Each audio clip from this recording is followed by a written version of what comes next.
पहाड़ों के बीच एक घना जंगल था। उस जंगल का राजा गब्बर शेर था। गब्बर शेर बहुत बलवान, निडर और दयालु स्वभाव का था। हाल ही में गब्बर शेर के घर उसकी पत्नी शेरनी ने एक बच्चे को जन्म दिया था। गब्बर का बेटा एक दूध जैसा सफेद रंग का शेर था। गब्बर शेर ने उसका नाम सिम्बा रखा था। सिम्बा दिखने में बहुत ही सुंदर था। उसके पास बचपन से ही कुछ अद्भुत चमत्कारी शक्तियाँ थीं। सिम्बा के आ जाने से सारे जंगल में खुशी का माहौल था। जंगल के सभी जानवर सिम्बा को देखने के लिए आए थे। बधाई हो महाराज, बधाई हो।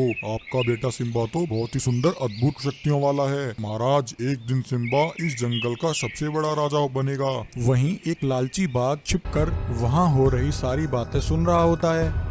वह तुरंत भागा भागा अपने जंगल में कालिया शेर के पास आता है और कालिया शेर से कहता है, अरे कालिया शेर, क्या तुम्हें पता है गब्बर की पत्नी ने एक अद्भुत बच्चे को जन्म दिया है। उसके बच्चे के पास बहुत अद्भुत चमत्कारी शक्ति हैं। अरे बाघ, यह तुम क्या कह रहे हो?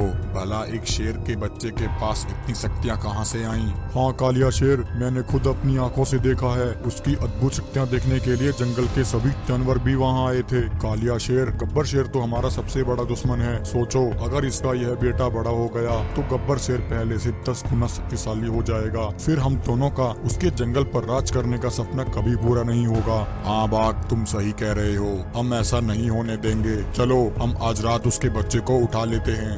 रात होते ही कालिया शेर और बाघ गब्बर शेर के जंगल में आ जाते हैं।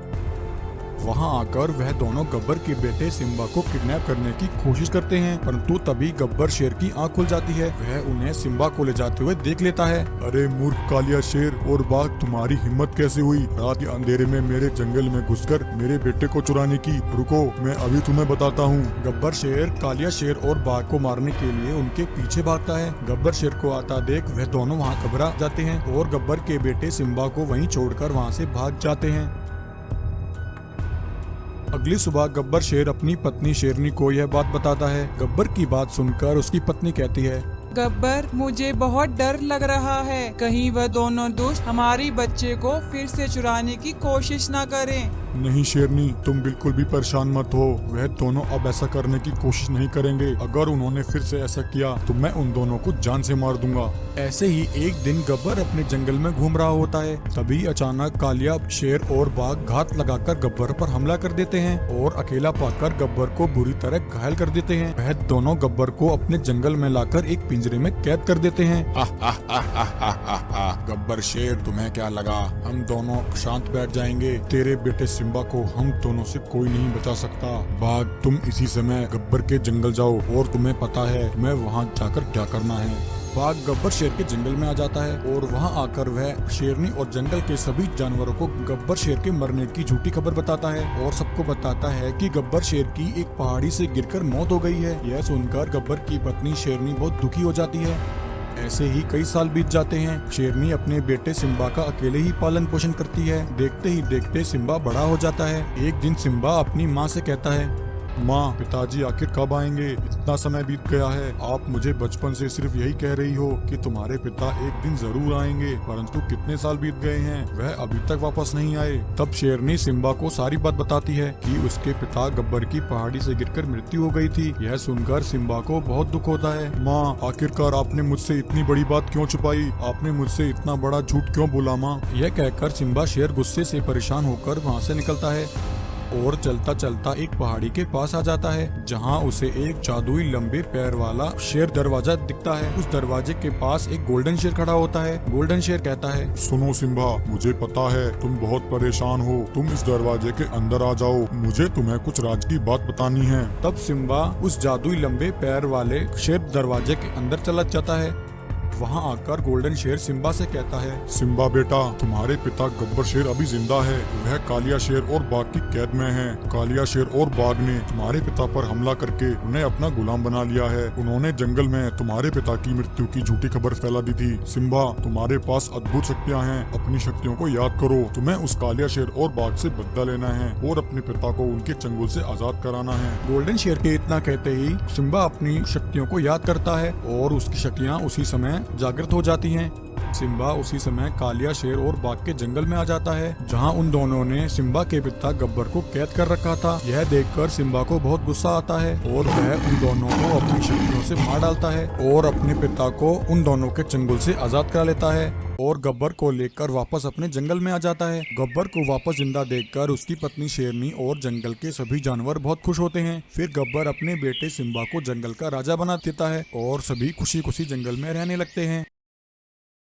वापस जीवित होकर गब्बर शेर बहुत खुश होता है और गोल्डन शेर का धन्यवाद करता है। तभी शेर खान अपनी गुफा में बैठा आराम कर रहा होता है। शेर खान बोलता है, क्या हुआ सिम्बा, आज मेरे घर का रास्ता कैसे भूल गए? जंगल में गब्बर और सिम्बा नाम के दो शेर भाई रहते थे। गब्बर और सिम्बा दोनों भाई बहुत ही ताकतवर थे।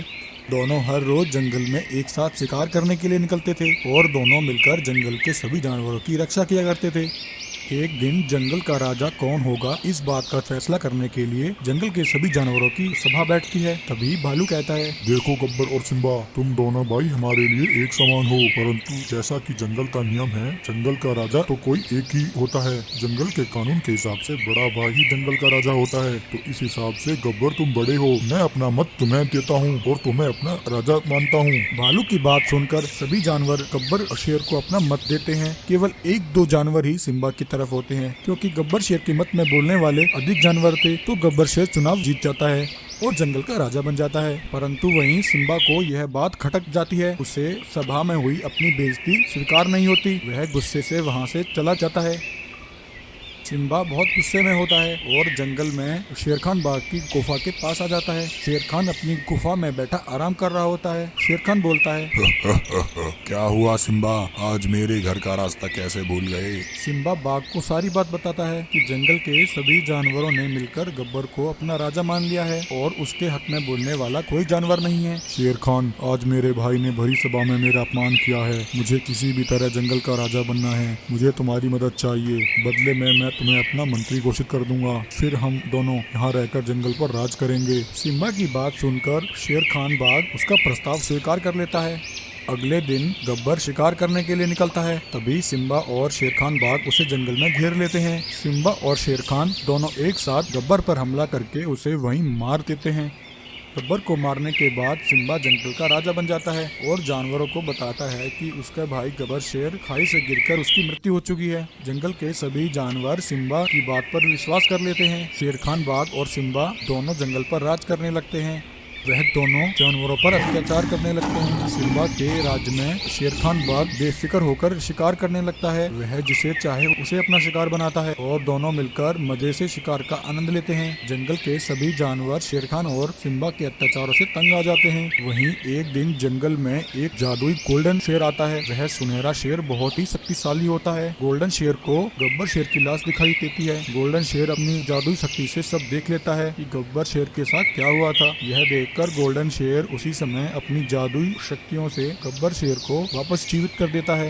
वापस जीवित होकर गब्बर शेर बहुत खुश होता है और गोल्डन शेर का धन्यवाद करता है। तभी गोल्डन शेर कहता है, गब्बर शेर, मुझे तुम्हारी सारी कहानी पता है। तुम्हारे भाई ने तुम्हारे साथ धोखा किया है। तुम्हारा भाई जंगल के जानवरों पर अत्याचार कर रहा है। तुम्हें उसे उसके पापों का दंड देना होगा। गोल्डन शेर की बात सुनकर गब्बर शेर बोलता है, परंतु गोल्डन शेर, मैं अकेला सिम्बा और शेर खान का सामना कैसे करूंगा? गब्बर के इतना कहते ही गोल्डन शेर अपनी सारी शक्तियां गब्बर शेर को दे देता है। गब्बर शेर, मैंने अपनी सारी शक्तियां तुम्हें दे दी हैं। अब तुम जाओ और उन दोनों को अंजाम तक पहुंचाओ। गब्बर शेर उसी समय सिम्बा और शेर खान के पास आ जाता है। गब्बर को जिंदा देखकर सिम्बा, शेर खान और जंगल के सभी जानवर हैरान हो जाते हैं। अरे दुष्ट गद्दार, मैंने तुझे अपने भाई से भी बढ़कर प्यार किया, परंतु तूने मेरे साथ ही गद्दारी की और इस शेर खान के साथ मिलकर मुझे मार डाला। मैं तुझे नहीं छोड़ूंगा। इतना कहकर गब्बर शेर उसी समय अपनी शक्तियों से शेर खान और सिम्बा को वहीं मार देता है और वापस जंगल का राजा बन जाता है। सभी जानवर गब्बर शेर के राज्य में वापस खुशी खुशी रहने लगते हैं।